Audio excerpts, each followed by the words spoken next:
Greetings. Okay, so today we're going to finish up chapter 4.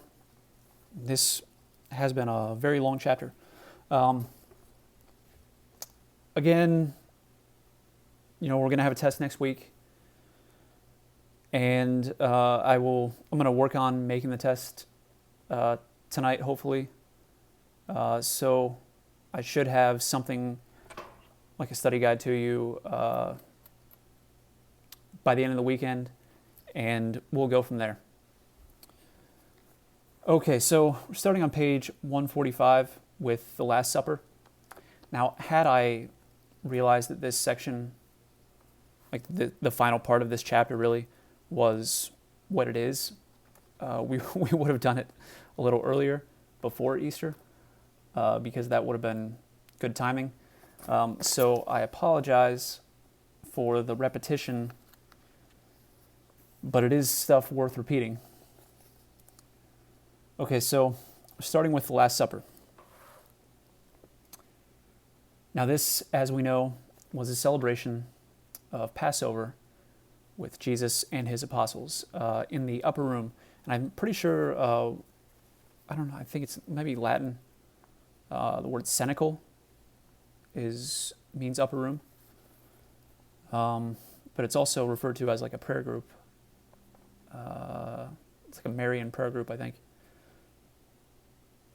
Anyway, so this Last Supper was a lot more than your average Griswold family Christmas dinner. You've got Jesus' new commandment of love. You've got him washing the apostles' feet, the institution of the Eucharist, and what we actually covered last semester was the transformation of the Passover meal into the new covenant. Oh, also, and Jesus established the priesthood. So there's a lot to go through in that. And then later that night, we've got the agony in the garden. Jesus preparing himself for the soon-to-be, or for what he's about to go through, which is his suffering and death. And that is the first sorrowful mystery, just as a side note. So he was going to endure that for our sakes. Then Judas betrayed him, and he was arrested. Catechism quote time. The Lord, having loved those who were his own, loved them to the end, knowing that the hour had come to leave this world. The hour had come to leave this world and to return to the Father. In the course of a meal, he washed their feet and gave them the commandment of love, in order to leave them a pledge of his love, in order never to depart from his own, and to make them sharers in his Passover. He instituted the Eucharist as the memorial of his death and resurrection, and commanded his apostles to celebrate it until his return.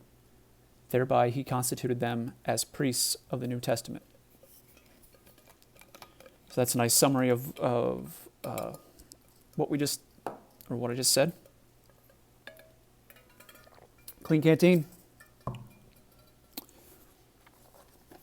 By the way, I just can't get over how that pipe of mine broke when I was talking about attachment to possessions. You can't write that stuff up. Well, you probably could, but anyway. Yeah. Okay, so the washing of the feet and the new commandment. So, washing the feet. So, Jesus brings out like a thing of water and a towel and starts washing the apostles, the feet of the apostles. And I want to say, you may want to fact check me on this, but I'm pretty sure that that's something that not even slaves would be asked to do, but I can't remember. First of all, I can't remember where I read it. And so, it's not, I would take that with a grain of salt, but look it up. I probably should look it up myself, but gonna just move on. All right, so we've got also Peter resisted Jesus washing his feet because he's like, He's the Messiah. He's the Lord. Why is he washing my feet? It should be him washing Jesus' feet. And so next we've got, this is from the Gospel of John, chapter 13, verses 12 through 17. When he had washed their feet and taken his garments and resumed his place, he said to them, "Do you know what I have done for you, or done to you? You call me teacher and Lord, and you are right, for so I am. If I then, your Lord and teacher, have washed your feet, you also ought to wash one another's feet. For I have given you an example that you also should do as I have done to you. Truly, truly, I say to you, a servant is not greater than his master, nor is he who is sent greater than he who sent him. If you know these things, blessed are you if you do them." Another translation of one of these lines is, instead of "Do you know what I've done to you?" I think it's "Do you realize what I've done for you?" And I think that's a fantastic question to reflect on, especially in the Easter season. Reflecting on not just the Last Supper, but also his death, his passion and death, and resurrection. So I definitely encourage you to reflect on that. Then what Jesus says here becomes a bit clearer soon after that. So this is John, same chapter, but verses 34 through 35. He says, "A new commandment I give to you, that you love one another, even as I have loved you, that you also love one another. By this all men will know that you are my disciples, if you have love for one another." Now I want to ask you this.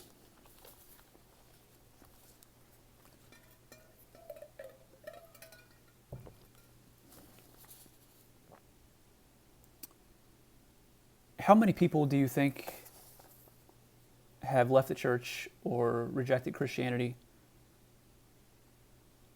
because we have not loved one another as Jesus loves us? I want you to think about that. Like, how many people who, like, to use the parable of the seed being sown in the ground, how many people's hearts were fairly fertile soil for that seed to grow, and then they saw the great hypocrisy, or saw some great hypocrisy in fellow Christians, and so they decided, no, I'm not going to have any part of that. Like, that's something that I think we really need to confront and reflect on, because Christ himself says, people will know that you're my disciples based on how you love one another. And that was actually, I want to say, I'm pretty sure, that was the case early on, at least for the most part. Like in the early church, Romans noticed how much Christians were caring for each other and caring for the poor and the widows and the orphans. And I think that's something that, like, you might think, like, it could be, in a sense, it might be easier to care for more marginalized people, but then treat each other like crap because we know each other. Like, I know it's easier. It's so much easier to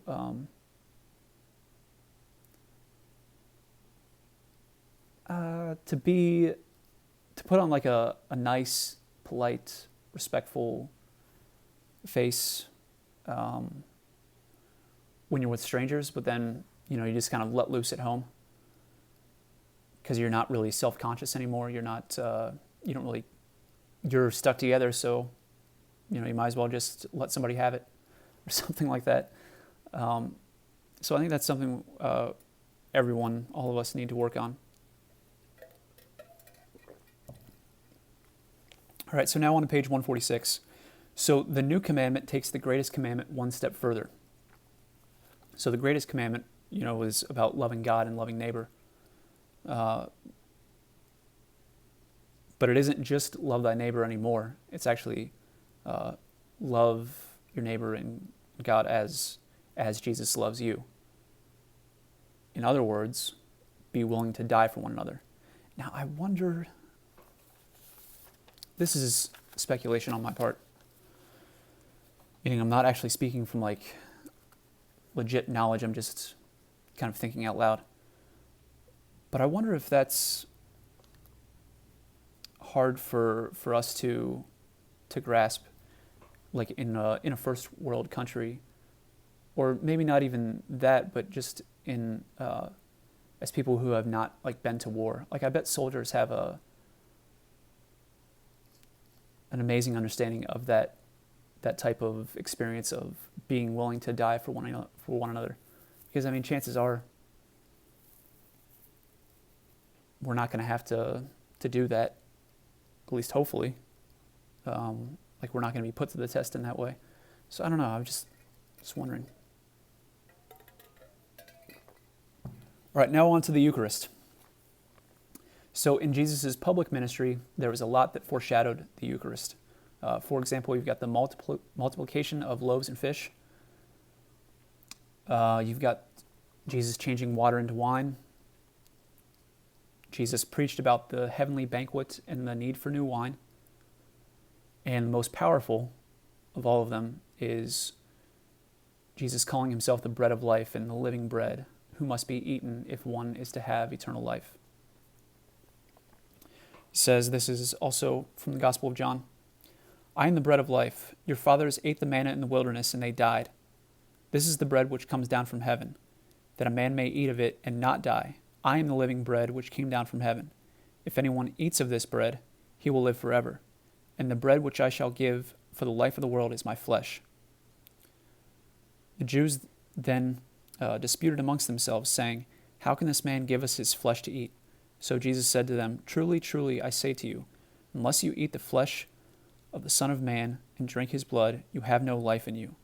He who eats my flesh and drinks my blood has eternal life, and I will raise him up on the last day. For my flesh is food indeed, and my blood is drink indeed. He who eats my flesh and drinks my blood abides in me, and I in him. As the living Father sent me, and I live because of the Father, so he who eats me will live because of me. This is the bread which came down from heaven, not such as the fathers ate and died. He who eats this bread will live forever.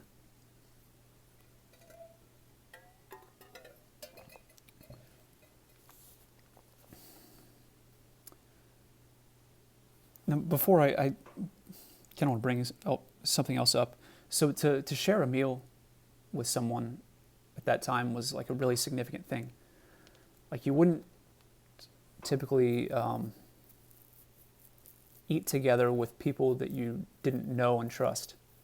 Like it was a sign of friendship, I think, for the most part. And also, I mean, think about how much they had to work for food. Like now we don't really, well, technically, yeah, like we work so that we can eat and everything, but many people at that time actually had to work to get food, like actively produce it or hunt or whatever, or fish, so that they could eat. And I wonder if our disconnection with food has negative consequences for our approaching the Eucharist with reverence. I don't know, I'm speculating again. It's maybe something to think about, though. Like, I mean, you can just get fast food. Jesus says, for my flesh is food indeed, and my blood is drink indeed. And I wonder if that aspect of the Eucharist is commonly or is overlooked in some way. I don't know. Okay, so just as Jesus perfected the Mosaic law with the new law, So too, he gave a new and definitive meaning to the Passover meal. Now, this we've already gone through. Remember, there were 4 cups celebrated in the Passover meal, and at the time of the third cup, Jesus started to change things, and that's when he instituted the Eucharist, and then he drinks the 4th cup of wine when he's on the cross. He says, "I thirst." And also definitely keep in mind this connection with Passover, especially with the 10th plague that the Egyptians suffered, which was the loss of the firstborn son, and also the sacrifice of the unblemished lamb, because in the new Passover meal, Jesus is the unblemished, sinless lamb, shedding his blood and dying in order to save us. So those are very important things to keep in mind. Now on page 147, we've got another quote from the Catechism. By celebrating the Last Supper with his apostles in the course of the Passover meal, Jesus gave the Jewish Passover its definitive meaning. Jesus passing over to his Father by his death and resurrection, the new Passover, is anticipated in the supper and celebrated in the Eucharist, which fulfills the Jewish Passover and anticipates the final Passover of the Church in the glory of the kingdom. Boom. All right, now on page 148. Passion and death. So after the Last Supper, Jesus went to the Garden of Gethsemane to pray. Now his disciples kept falling asleep, which, I don't know, hard to blame them, because it was at night. Anyway, when Jesus was praying, we see a moment of great vulnerability. We see here the truth that Jesus had 2 wills, that Jesus was both human and divine. And here I just want to draw your attention to the fact that, like, the heresies that we've covered have they have real consequences. Like, it isn't just semantics that we're arguing over about whether or not Jesus had one will or 2 wills, or if Jesus was in fact a human person, or if he was a divine person with a human nature and a divine nature. Like, the agony in the garden here would look a lot different if Jesus had only one will and it was divine, and it was a divine will. So, like, it's important to keep in mind that, yeah, at times, like, these disputes about heresies can probably come off as being, like, dry or not really important. Like, they do have pretty serious consequences when you follow out their logical implications. So it's important to keep that in mind. So this shows that Jesus had 2 wills. With his human will, he's asking God the Father, his Father, to spare him the suffering and death that awaits him. But he conformed his human will to the divine will. In other words, he submitted himself to the Father's plan. And as Jesus said, "My Father, if it be possible, let this cup pass from me. Nevertheless, not as I will, but as thou wilt."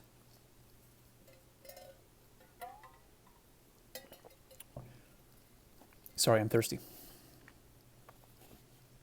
Then we've got, through the betrayal of Judas, Jesus was arrested by the Roman soldiers, was brought before Jewish leaders first, and then Pilate, and was questioned.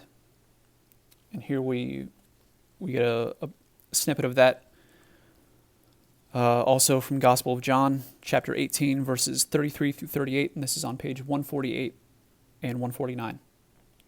Pilate entered the praetorium again and called Jesus and said to him, "Are you the king of the Jews?" Jesus answered, "Do you say this of your own accord, or did others say it to you about me?"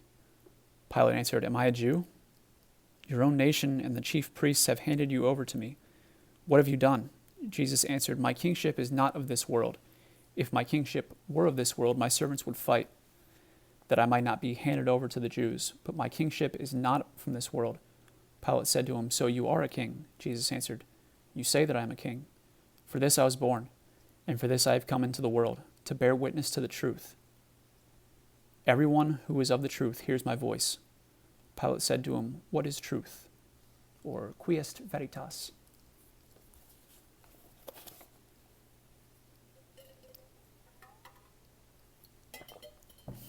Then, Pilate didn't think Jesus was really guilty of anything.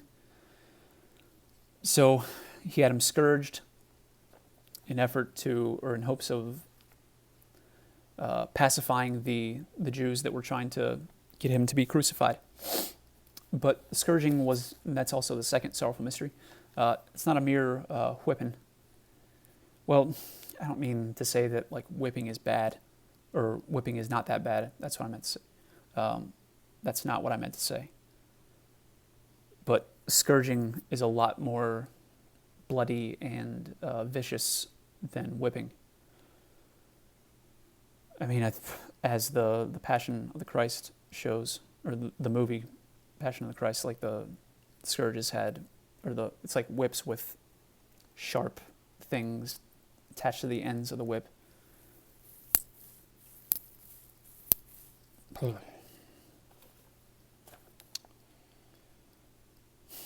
Then the soldiers added insult to injury. Oh, actually, they added insult and injury to injury, because they mocked him. They dressed him in a purple cloak, and purple signifies royalty, and put a crown of thorns on him, which is the third sorrowful mystery. Now, have any of you seen have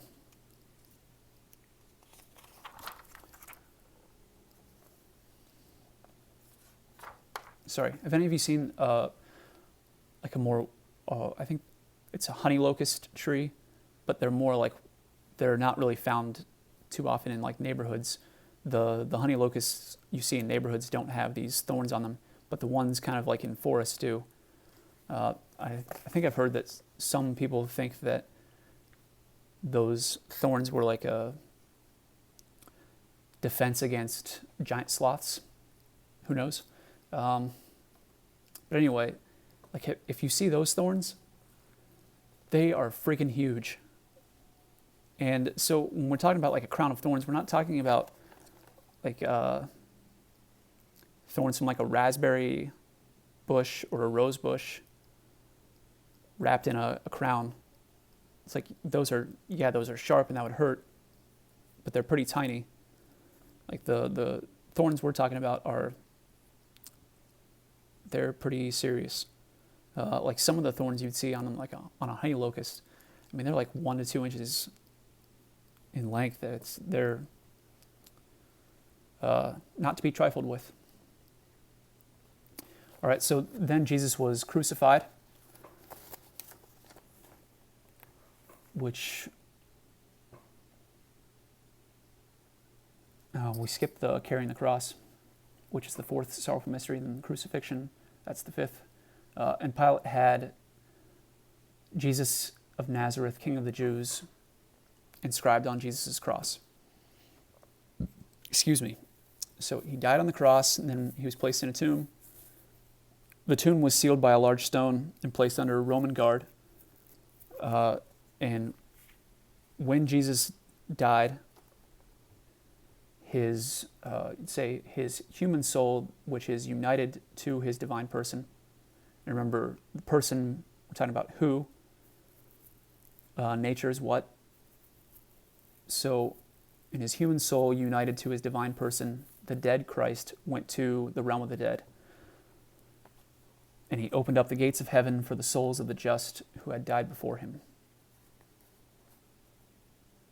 Okay, now moving on to the resurrection, which is page 150. So on the morning of the first day of the week, the stone was found rolled back and the tomb empty. Now, pay attention here, the first day of the week, which in the Mediterranean culture was called Sunday, and it was the day after the Sabbath. So that is why we celebrate Mass on Sunday. That's why it's called the Day of the Resurrection. So it's not like Jesus actually died or Jesus actually rose on like a Wednesday and like, oh, well, they call it Sunday and Jesus is like the true son of history and the light of the world. So let's just celebrate it on that day. Like, no, he rose on the first day of the week. So there you have it. Jesus appeared first to Mary Magdalene, who then told the apostles, and eventually Jesus appeared to them as well. And when he did appear to them, their eyes were opened to all that Christ had said and foretold, and they recalled that Jesus said that he'd be raised from the dead on the third day. If Christ, and this is 1 Corinthians chapter 15, verse 14, if Christ had not been raised, then our preaching is in vain and your faith is in vain. So without the resurrection, there's nothing. It's not only central to our faith, it's essential for our faith. And it's also actually the strongest evidence of Christ's divinity. Like if Jesus didn't raise from the dead, I think there would be some serious questions about, okay, this guy may not have been God the Son. Like that would be a pretty legit thing to question. The first Christians were key witnesses, and the resurrection was one of the first things proclaimed by Peter after Pentecost and Paul in Athens. Now, some who oppose Christianity put forth arguments such as a conscious fraud, meaning that the apostles made it up, and that the resurrection was an invention of the apostles to explain the empty tomb. But I think when we take a closer look at the events that followed the resurrection, and especially the lives of the apostles, see that these theories, I don't think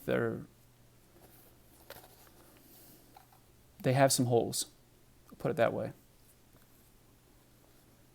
So as the book indicates, the apostle, first of all, so this is, by the way, this is like further, this is put towards the argument against these theories that the resurrection never happened.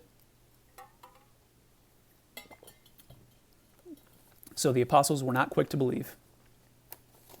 So I think that's that points out that, okay, there was doubt present for a while, for at least, several days. And I mean, Thomas himself said, unless I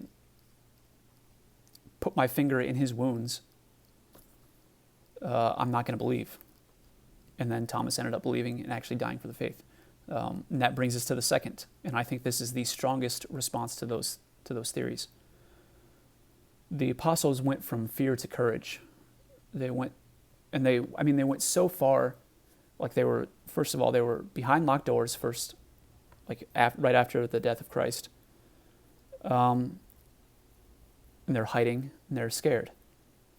And then they're out proclaiming the resurrection. So you may think, well, maybe they just made it up. Well, okay, if they made it up, why would they go so far as to welcome martyrdom? And I stress welcome martyrdom. Like they rejoiced when they were beaten. I don't know about you, but I find it very hard to fathom one person doing that over a lie. And I mean, it's not just taking like a bullet to the head, like a quick, painless death. Like they were martyred. They were some of the early martyrs were like eaten up by lions and stuff. They were burned at the stake. And some of the martyrdoms of the early Christians were just absolutely brutal. Not to mention, a few were crucified. So it's hard to imagine one person doing that because of a lie, but I think it's even harder to imagine hundreds and thousands of people doing that over a lie. It's like, I mean, think about it like this. If, let's say you get into trouble, like you and your friends, you sneak out one night and you cause some ruckus, like TP a house or something like that. And then you think you might be getting caught. And so the first thing you do is probably, okay, you work out a story to try to cover up your misbehavior. Okay, now let's say that there were actually 12 of you doing that, or 10 or 11 of you doing that. Doesn't have to be the exact number of the apostles, but so there's like a large number of you trying to stick to this story. You know very well that one person's going to crack. Like that happens. Like, I mean, there's going to be a snitch, so to speak, in pretty much every group. But we don't see any snitches here. The one person you think, if they were lying, the one person who probably would have cracked would have been Judas, but he hung himself in complete agony and despair over what he had done. And that's before the resurrection. So then you've got people who weren't even apostles, just kind of ordinary disciples. And they too were willing to suffer and die for Christ. So the idea that it was faked just does not seem to take into account anything. I mean, one thing, this is really obvious, but it's also kind of important to realize is that any arguments against the resurrection are probably based on the assumption that it never happened and that it couldn't happen. And so I think that's an important thing to understand. Okay, so then we've got the ascension, and that's the definitive entrance of Jesus' humanity into heavenly glory, and that brings us to a close. Let's see.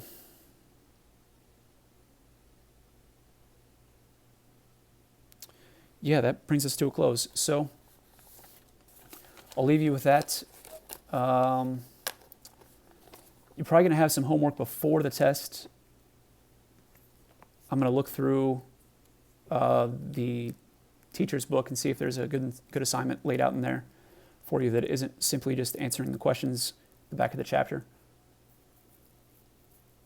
Also, make sure if you don't have a Chromebook, you need to contact me and let me know, because when it comes time to take the test, you're going to need your Chromebook to take it. Okay? Also, before the test, I will post like a review video, and I'll try to do that like a couple of days before the test is actually assigned to that, so that'll give you some time to go through it. And I think that's it. So if you need me to clarify anything that we went through today or throughout this chapter, and I know it's a lot, please email me. And also, if you want to get a head start on studying for it, I would definitely go through at least the vocab